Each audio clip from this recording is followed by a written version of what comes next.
Hi everyone, hope you are doing well from wherever you're watching this channel, depending on your time zone. Now, the interviewing panelist that was selected to interview and recommend a running mate to Raila Odinga, who happened to be Azimio la Umoja One Kenya Coalition Party leader, have come out today to issue a statement.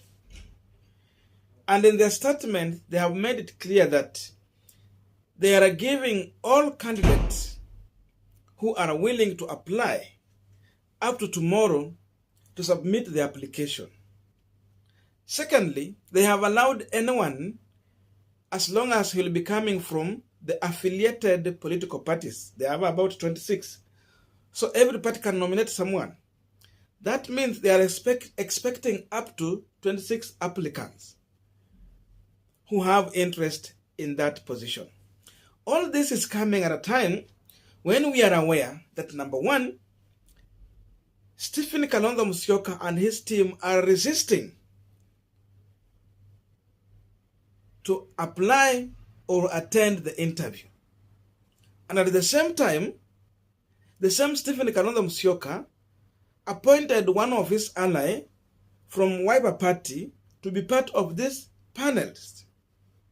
Listen to them shortly, then we want to continue with this conversation. It is comprised of the following persons who are here: Bishop Peter Njenga, Archbishop Zacharias Sokot, Senator Enoch Kio Wambua, Michael Orwa, and myself, Dr. Noah Wekesa, Sheikh Mohammed Khalifa, Mrs.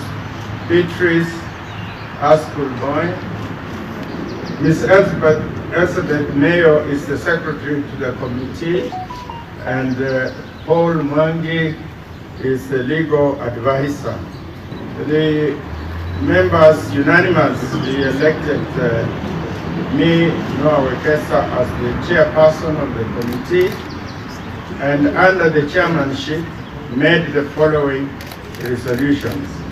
1. The committee shall only consider candidates who are members of the constituent party, members of the Azimio la Umoja One Kenya Alliance. Number 2, the committee requests any constituent party, members of the Azimio la Umoja One Kenya Alliance, that wishes to nominate any person for consideration as a candidate for the position of Deputy President of the coalition to submit the name of such a person by close of business tomorrow, Thursday on 5th April 2022. 3.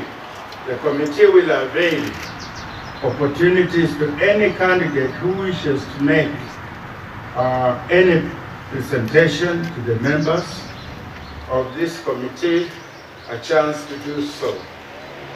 All correspondence to the committee should be made to the secretary through running mate at azimio.ke. And that is the end of the statement. Now it's coming out clear that Uhuru Kenyatta and Raila Odinga might have been laying out a trap for Stephen Kalonzo Musyoka, and seemingly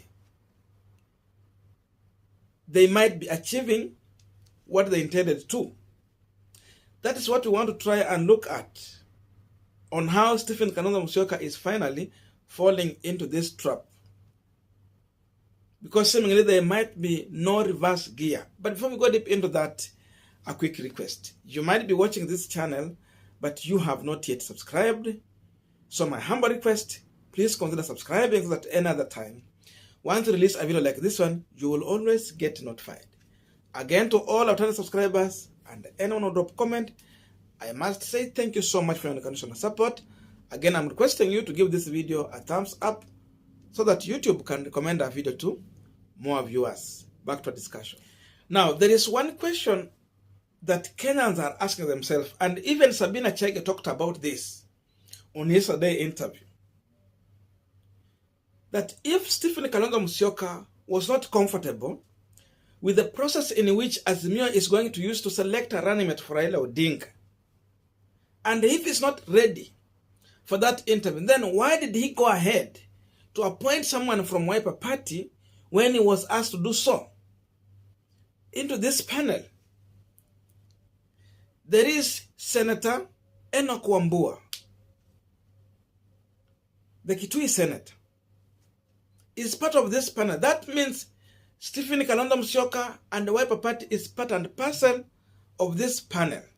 So this panel is legitimate. And now, the issue of refusing, rejecting, and protesting against being taken through interview,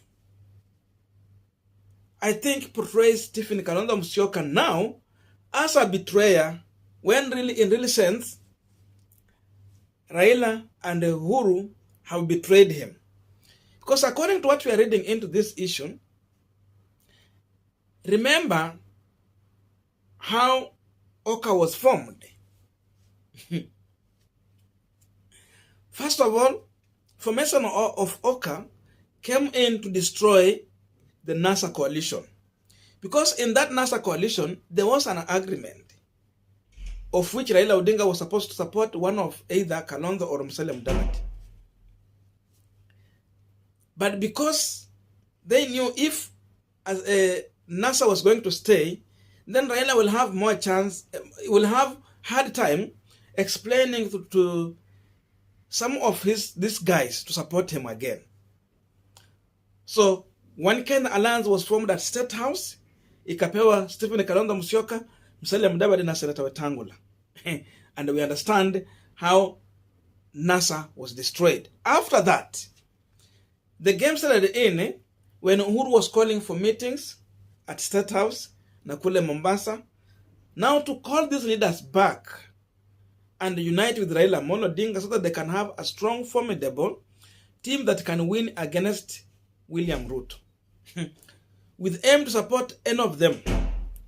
But later, Mudavadi and Wetangula realized that there is no way Uhuru is going to support them when Raila is still there, because, you know, small rivers, they have to join the large rivers. So there was no way Raila will be there supporting them when he has a huge following. So they walked out. But Stephen Kalonzo Musyoka stayed with the One Kenya Alliance. But now what was pending was that this team could make sense on ballot if it was together. But because two have left, that is for the Kenya and ANC, so Kalonzo Musyoka alone has little to add. So the remaining thing was for Uhuru to call back Kalonzo Musyoka to join with Azimio. So One Kenya Alliance now again coming back to join with Azimio La Umoja to form Azimio La Umoja One Kenya Coalition Party. With a promise again. Because Kalonzo, in his own wisdom, his own mind, he felt that joining Raila Odinga directly, again, he can betray me. So let me join through President Uhuru Kenyatta. And that's how Wiper Party joined Azimio, through Uhuru and the Jubilee Party. Remember, even they had a post-election agreement with Jubilee, which still stands. So trusting Uhuru again was another mistake. Because now, if you listen to Kalonzo Musyoka, how he has been talking, seemingly it was like there was first agreement in which they promised Kalonzo Musyoka to be made a running mate Raila Odinga. But later Kalonzo came out to make some noise that that agreement was withdrawn, some changes have been done, and now he's feeling betrayed.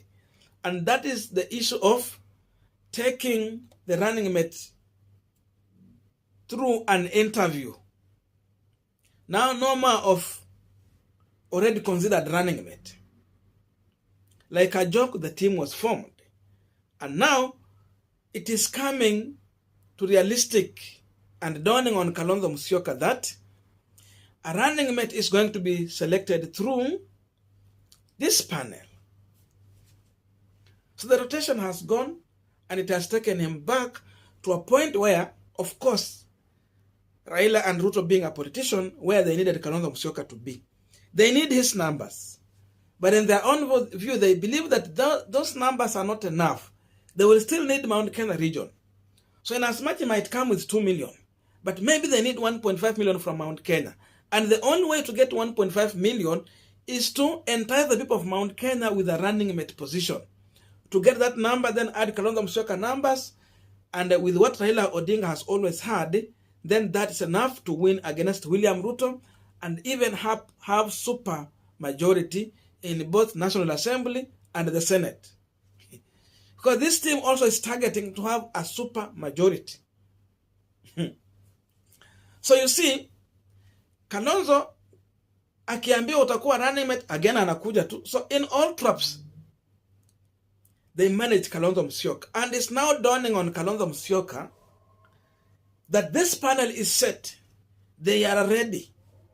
And the worst is that even they convinced him, again after protesting, to go through an interview, to point someone to join the panel because other political parties were appointing people. And Kalonzo is realizing that now, Azimio la Umoja One Kenya Coalition Party is not made up of 3 political parties. It has 26 political parties. And therefore, the issue of thinking that it is going to be ODM, Jubilee, and Wiper Party to make the decision at the top is no longer going to work. They have now to embrace these other small political parties. And of course, there was some engineering of protest against these other political parties so that they will be included into the decision making. So it is clear. The last trap that we will see Kalonzo Musyoka in case of going to protest to be seen as a betrayer rather than this team being seen as people who have betrayed him is when he appointed Enoch Wambua, one of his hardliners, to join this panel that is going to interview those candidates. So the trap has been laid properly for Kalonzo Musyoka. The only decision Kalonzo Musyoka is remaining with is to join this team, whether he's going to be selected as a running mate or not. And it is now written on the wall. It's clear. His chances are a minimum. Therefore, Kalonzo Musyoka might just campaign for Raila and stay in this coalition, then he will be made a minister.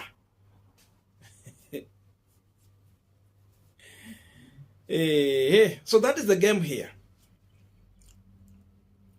We are waiting to see how tomorrow is going to play. But in case Kalonzo Musyoka will try to bolt out, it is too late for him.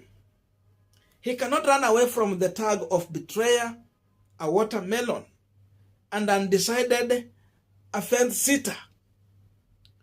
And the impact is going to be very minimum in case he walks out, because even the canvass are tired of being pushed and pulled from right, left, center. So they are tired. Maybe they have made a decision they are going just to vote for Raila. So the best thing for Kalonzo Musyoka is to stay in Azimio, whether he will be considered or not. Walking out will be the worst mistake for him. I don't know what to think about this, but that's my view. Otherwise, thank you so much for listening to me up to this far. May good God bless you, and see you in our next video.